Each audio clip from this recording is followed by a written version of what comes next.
Bienvenue, on assiste à une vraie révolution dans la recherche en ligne. Fini le temps des mots-clés un peu rigides, maintenant on est dans l'ère des conversations avec les IA. Et ça change absolument tout pour la visibilité.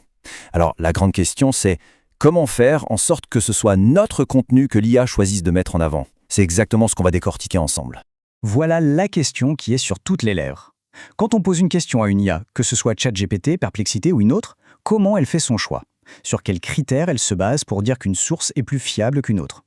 Si on arrive à comprendre cette mécanique, on détient vraiment la clé de la visibilité pour les années à venir.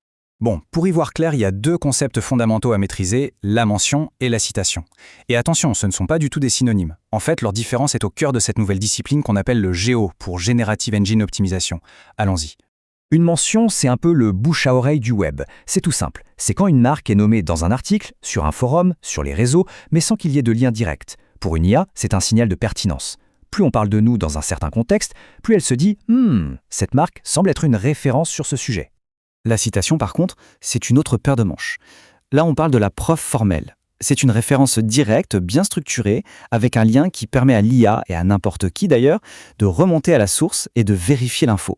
Une citation, ça crée la crédibilité. Ça dit, noir sur blanc, cette information vient de là et c'est du sérieux.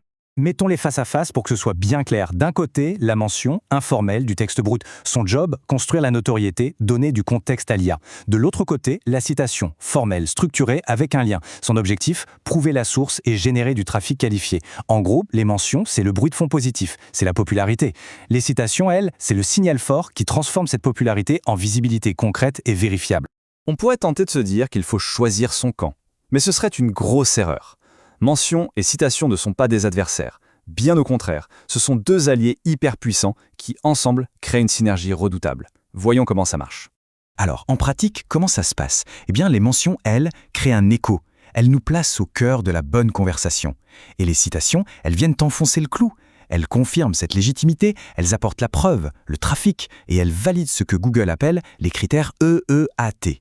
Expertise, expérience, autorité et fiabilité. C'est le combo gagnant.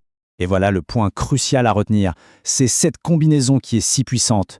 On obtient une visibilité très large grâce à toutes les mentions et en même temps une crédibilité ultra ciblée grâce aux citations. C'est cette alliance qui est bien plus efficace que la simple accumulation de liens qu'on connaissait dans le SEO classique. Ok, maintenant que la théorie est bien en place, passons à l'action. Comment on fait concrètement pour transformer ces mentions un peu passives en citations actives qui ont un vrai poids? Voici un petit guide pratique. Le processus se fait en 3 temps. D'abord, on joue les détectives. On utilise des outils de veille pour dénicher toutes les mentions de notre marque qui n'ont pas de lien. Ensuite, deuxième étape, on prépare le terrain. On optimise nos propres pages pour qu'elles soient super faciles à citer, des URL qui ne bougent pas, des infos claires, des données bien structurées. Et enfin, la troisième étape, on renforce la confiance à fond. On met en avant qui sont les auteurs, d'où viennent les chiffres. Cette transparence est absolument cruciale pour convaincre une IA que notre contenu est en béton. Mais au-delà de convertir ce qui existe déjà, la stratégie la plus intelligente, c'est d'être proactif. Il s'agit de créer du contenu qui, dès le départ, est pensé pour être cité. Et ça change complètement la façon dont on doit aborder la production de contenu. Alors comment on fait? On doit penser à des formats que les IA adorent. Des réponses courtes et directes dans des FAQ, des tableaux qui comparent des choses, des listes bien numérotées. Une super astuce, c'est de commencer un article par une phrase qui le résume en entier. C'est parfait pour être repris en extrait. Et bien sûr, en citant nous-mêmes des sources fiables, on augmente notre propre crédibilité par association. Logique. C'est bien beau de mettre en place une stratégie, mais il faut savoir si elle fonctionne, n'est-ce pas? Alors comment on mesure l'impact de tous ces efforts en géo? En fait, la méthode est étonnamment simple et directe. Il faut aller demander aux IA elles-mêmes. On leur pose des questions sur notre domaine d'expertise et on regarde ce qui sort. Est-ce que notre contenu apparaît dans les réponses?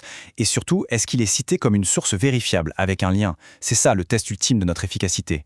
Pour mettre tout ça en musique, voici la boîte à outils essentielle. On a des plateformes comme Ahrefs ou SEMrush pour traquer les mentions, des générateurs de balises schéma pour la partie technique de structuration des données, et enfin les IA génératives elles-mêmes, comme Perplexity ou Claude, qui deviennent en quelque sorte nos propres outils de contrôle qualité.